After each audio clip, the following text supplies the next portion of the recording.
ఏదో నేను చిన్న షాప్ పెట్టానండి, చిన్న పెళ్లి చేద్దామని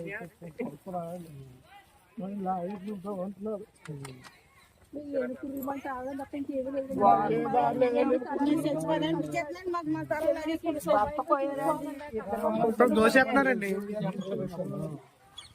భర్త పోయి ఇద్దరు కొడుకులు పోయి దిక్కులేక ఇల్లు అమ్ముకుని ఇక్కడ మనలు ఉన్నారు.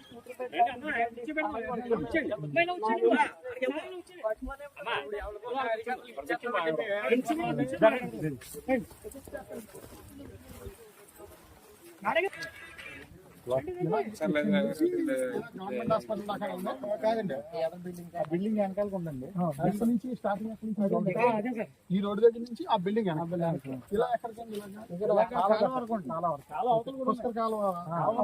తర్వాత కాలువ వెనకాల కూడా ఇచ్చారండి. దాన్ని అయితే ఎవరో అక్కడ ఏమి ఎటువంటి ఇది లేదు. ఇక్కడైతే కొన్ని 9 బిల్డింగ్లు కట్టారండి, 8 పునాదులు కట్టారు. ఇంకా పాక పందిరి వేసుకున్నారండి. మిగతా వాళ్ళు కూడా కట్టుకున్నారు అనుకుంటున్నారు. మెయిన్ ఫెసిలిటీ లేక సార్. అదే అండి, డ్రైవర్స్ కాలనీ వాటర్ లేదండి. నేను 45,000 కట్టి కరెంట్ 5,000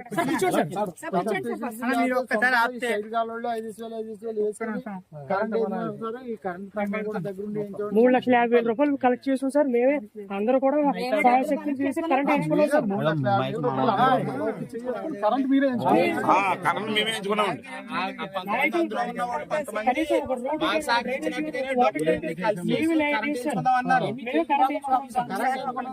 బిల్డింగ్ కట్టారండి.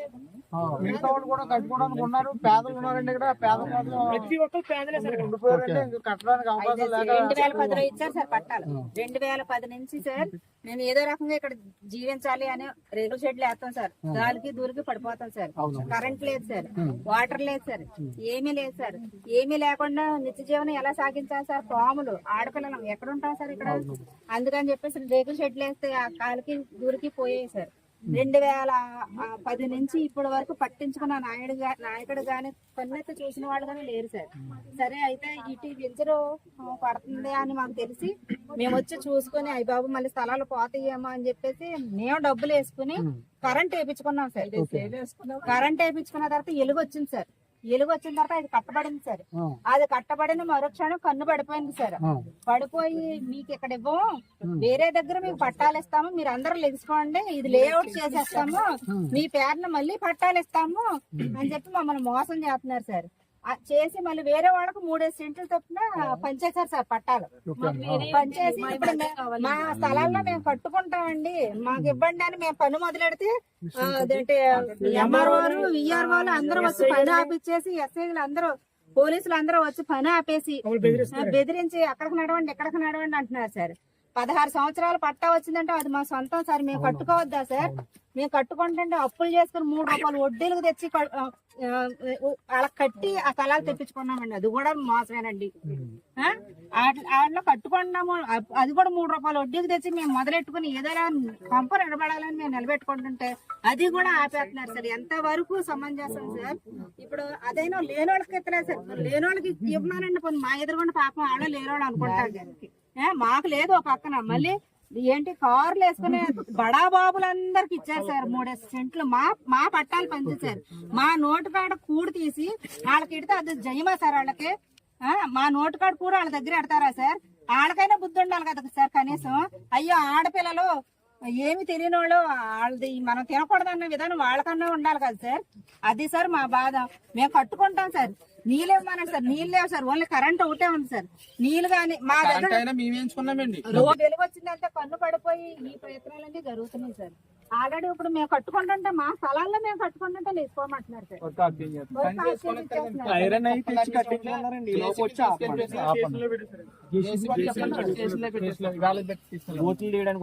సార్ ఒక్క ఎవ్వరూ సంతోషంగా లేదు సార్. అందరు ఆడపిల్లలు తగలదా సార్? మా కష్టం వాళ్ళకి. తెలుగుదేశం అంటే మా ఇంటి ఆడపడుచులారా అంటది అన్న అలా అనేవాడు. అలాంటి ఇది తెలుగింటి ఆడపడుచుల్ని కష్టపెట్టి బాధ పెట్టి ఏడిపిస్తారా సార్? ఇది ఎంతవరకు సమంజసం సార్? మాకు న్యాయం కావాలి సార్.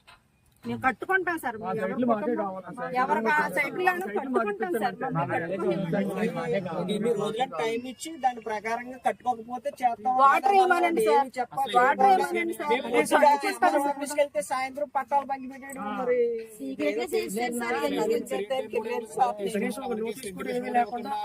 మాకు ఏ నోటీసులు కూడా ఇవ్వలేదు సార్. కొన్ని కట్టేసుకున్నామా అని కూడా చెప్పలేదు సార్. వెళ్తే నవీన్ గారి దగ్గరికి వెళ్ళానండి. వెళ్ళి కాగితాలు ఇచ్చాను. నా స్థలం నాకే కావాలండి, ఇక్కడ కూతురు ఉన్నానని వచ్చాను, అక్కడ ఇల్లు అమ్ముకున్నాను. అమ్మగారింటి కాళ్ళు వెళ్ళిపోయారు, అలాగే దారి లేవు. ఇక్కడ కొడుకు కూతురు బిడ్డలో గట్టా ఉంటారు నాకు తోడుగాని అని వచ్చాను. ఇక్కడ కొనుక్కున్నానండి. అదిగో ముగ్గేసిన తాళం కొనుక్కుంటే ఇది కాదమ్మా అంతికనే, నా వంక చూస్తా అంతికనే ఎక్కడో 3 సెంట్లు ఇస్తాం, ఇది వదిలేయాలి అంటారు. నేను వదిలేయనాడు సత్యన్నా పోతాను కానీ నేను వదిలేయను. డబ్బు పెట్టి అక్కడ డబ్బు పెట్టి ఇక్కడ కొనుక్కున్నాను. కష్టపడి కట్టుకున్న ఇల్లు అది. ఆ ఇల్లు అమ్ముకుని ఇక్కడ కొనుక్కున్నాను. వదిలేయనండి, చచ్చిపోతాను. ఆ పుణ్యం కూడా మీరే పారాయించండి అన్నాను. అంతేగానే అని అండి. పాటంశెట్టి సూర్యచంద్ర, జగ్గంపేట నియోజకవర్గం ఇండిపెండెంట్ ఎమ్మెల్యే అభ్యర్థి.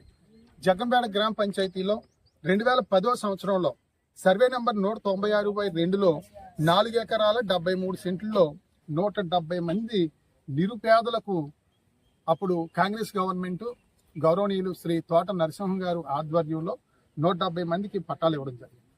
పట్టాలంటే ఇచ్చారు కానీ ఇచ్చిన తర్వాత ఇక్కడ కాలనీకి ప్రభుత్వం చేయాల్సిన పనులు పూర్తిగా చేయని పరిస్థితి. రోడ్ల నిర్మాణం కానీ, కరెంటు వేయడం కానీ, డ్రైనేజ్ కానీ, ఏ రకమైన వసతులు, మంచినీళ్ళు కానీ ఏ రకమైన వసతులు కల్పించకపోవడం వల్ల వీళ్ళు నేటి వరకు కూడా చాలా మంది ఇల్లులు నిర్మించుకోవడానికి అవకాశం లేక నిర్మించుకోలేకపోయారు.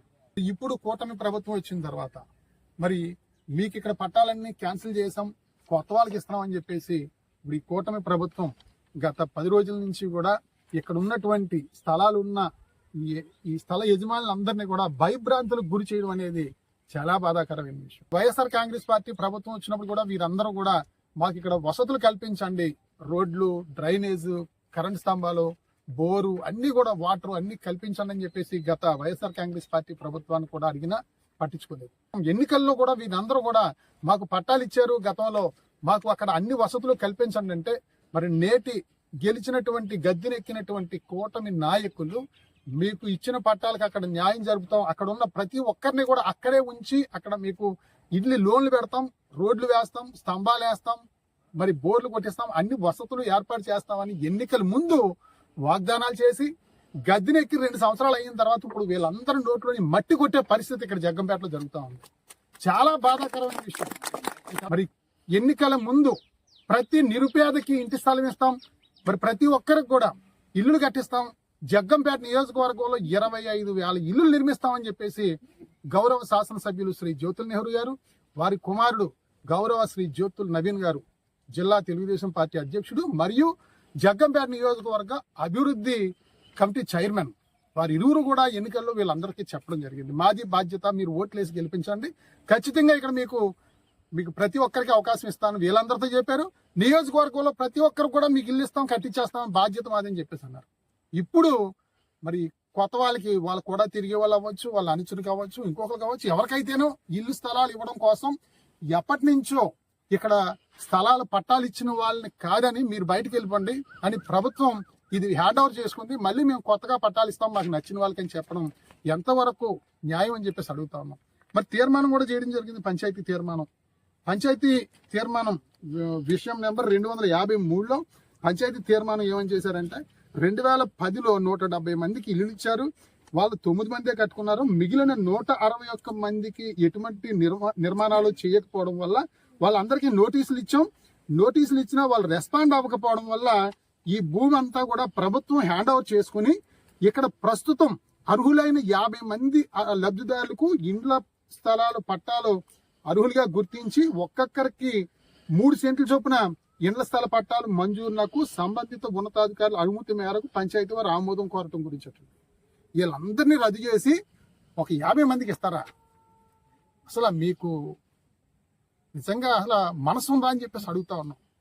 మీరు చెప్పింది ఏంటి, చేసింది ఏంటి?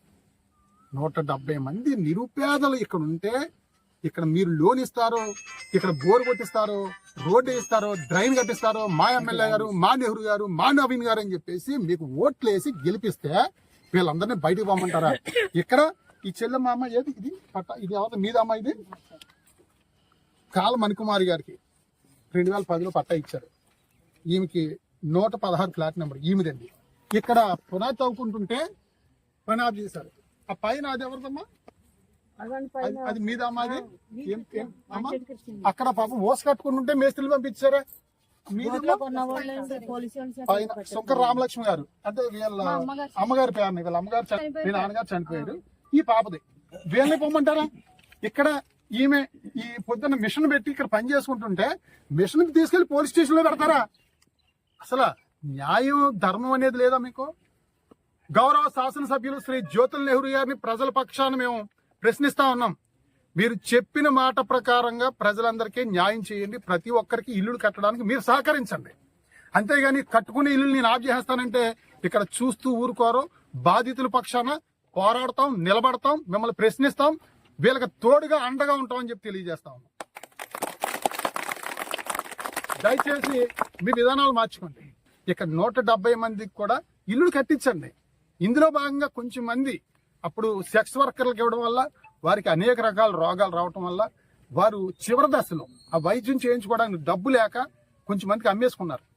వాళ్ళు ఇంట్లో ఉన్న వస్తువులు అమ్ముకుని, తాలిబొట్లు అమ్ముకుని, మరి 100కి 4 రూపాయలు 5 రూపాయలు వడ్డీలు తెచ్చుకుని వాళ్ళు కొనుక్కున్నారు చాలా మంది. ఆ కొనుక్కున్న వాళ్ళు ఎక్కడికి వెళ్ళిపోతారు ఇప్పుడు? అంటే అప్పుడు మీరు పట్టాలు ఇచ్చిన వాళ్ళు లేరు, చనిపోయారు కొంచెం మంది. వాళ్ళు కొనుక్కున్నారు, ఆ పట్టా తీసుకుని వాళ్ళ దగ్గర కాగితాలు రాయించుకున్నారు. ఇంచుమించు 10 సంవత్సరాలు, 12 సంవత్సరాలు, 13 సంవత్సరాల నుంచి కూడా కొనుక్కున్న వాళ్ళు కూడా ఎదురు చూస్తా ఉన్నారే. వాళ్ళందరూ డబ్బున్న వాళ్ళు కాదు కదా కొనుక్కున్న వాళ్ళు, అందరూ నిరుపేదలు. మరి వాళ్ళకి మీరు అన్యాయం చేసి వాళ్ళ నోట్లో మట్టి కొట్టి మీరు ఏ రకంగా సాధించడానికి మీరు ప్రయత్నం చేస్తా ఉన్నారని చెప్పేసి శ్రీ జ్యోతుల్ నవీన్ గారిని, జ్యోతుల్ నెహ్రూ గారిని కూడా మేము అడుగుతా ఉన్నాం. తప్పనిసరిగా మేము పేదల పక్షాన్ని నిలబడతాం. రేపు సోమవారం నాడు వీళ్ళందరితో కూడా ఎంఆర్ఓ ఆఫీస్ దగ్గర తీసుకెళ్లి గౌరవ మండల రెవెన్యూ అధికారి, మండల మెజిస్ట్రేట్ ఎంఆర్ఓ గారితో వీళ్ళందరికీ కూడా అప్లికేషన్లు ఇవ్వడం జరుగుద్ది. ఇచ్చి వీళ్ళందరూ కూడా ప్రతి ఒక్కరు కూడా ఎవరి స్థలంలో వాళ్ళు పాకో, పందిరో, రేకో లేకపోతే వాళ్ళ ఇంటి నిర్మాణాలు చేసుకుంటారో వాళ్ళకి అండగా పాటంశెట్టి సూర్యచంద్ర పేదల పక్షాన్ని నిలబడతారని చెప్పేసి ఈ సందర్భంగా నేను తెలియజేస్తూ 25,000 మందికి జగ్గంపేట నియోజకవర్గంలో ఇళ్ల స్థలాలు ఇస్తాను, ఇల్లు కట్టిస్తానని చెప్పేసి మీరు ఎన్నికల్లో వాగ్దానం చేశారు. ఇక్కడ పేదల పార్టీ పట్టుకుంటే మీరు ఇవ్వడం కాదు, మీరు కొనివ్వండి. 50 మందికి కాదు, 25,000 మందికి మీరు ఇల్లు పట్టాలు ఇవ్వాలి, 25,000 మందికి ఇల్లు నిర్మించాలని చెప్పేసి మీ హామీ మీరు నెరవేర్చాలని చెప్పి తెలియజేస్తూ పట్టాలు ఇచ్చిన వాళ్ళని, కట్టుకునే వాళ్ళని తరివేస్తాం, తోసేస్తాం, కేసులు పెడతాం, జైల్లో పెడతామని చెప్పంటే వారికి తోడుగా అండగా పాటంశెట్టి సూర్యచంద్ర నిలబడతాను, పోరాడతాను, అవసరమైతే జైలుకి వెళ్తాను చెప్పి తెలియజేస్తా ఉన్నాం.